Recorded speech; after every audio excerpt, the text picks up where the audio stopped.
"Hi mom, my phone just broke, so you can delete that number and save this one." Who are you? "The oldest one." I have no children.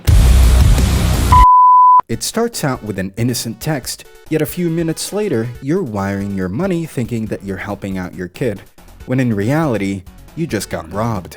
Today, for all you hardworking parents out there, I'm going to show you how to recognize a "Hi Mom" scam. Hello, honey. First, usually the sender has an unknown cell phone number. Here, it's highly advisable that you should try to call your kid on their actual phone number or to run an online check on the suspicious number, because odds are it's a voice-over internet protocol phone number. Scammers usually use these phone numbers because they are untraceable. Next, if the message describes an urgent or emergency situation, like "Sorry mom, I dropped my phone in the pool" type of excuse, and if they're really rushing you to send them money or to take this conversation over to WhatsApp, then this is likely a scammer. These texts are somewhat easy enough to spot if you know what you're looking for. But beyond this simple "Hey Mom" scam, there are more advanced schemes. More specifically, voice cloning. And instead of a text message, you'll be getting a phone call. It's a phone call John Bridges will never forget. Scammers can call from an unknown phone number, and if you do pick up, all you'll hear is your kid or your grandkid panicking and crying and asking for help.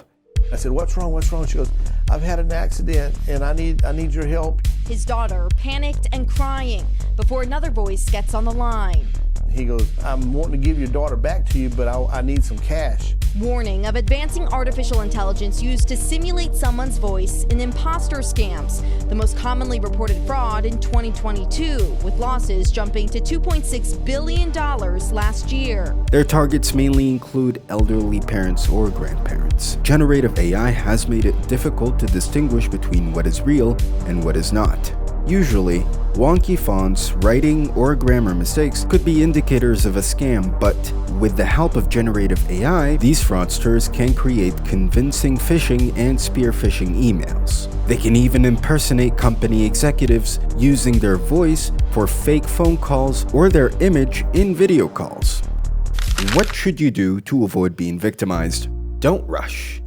Easier said than done, yes, especially if you are worried about your kid, but try to remember that most of these messages and phone calls are fake. Generally speaking, these scammers have no information about you, your kid, or your family. Ask some questions that would be hard for an imposter to answer correctly. It goes without saying, but don't give out any personal information about you or your family in the process.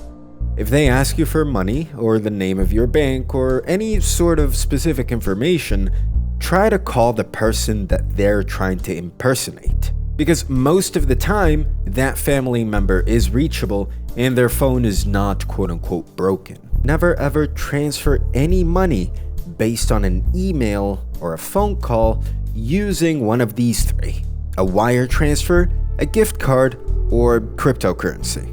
Because if you do, you're not getting any of it back. If you or someone you know have been on the receiving end of the "Hey Mom" scam, make sure to send them this video and to report said scam on our website scamwatcher.com. I'll see y'all in the next video.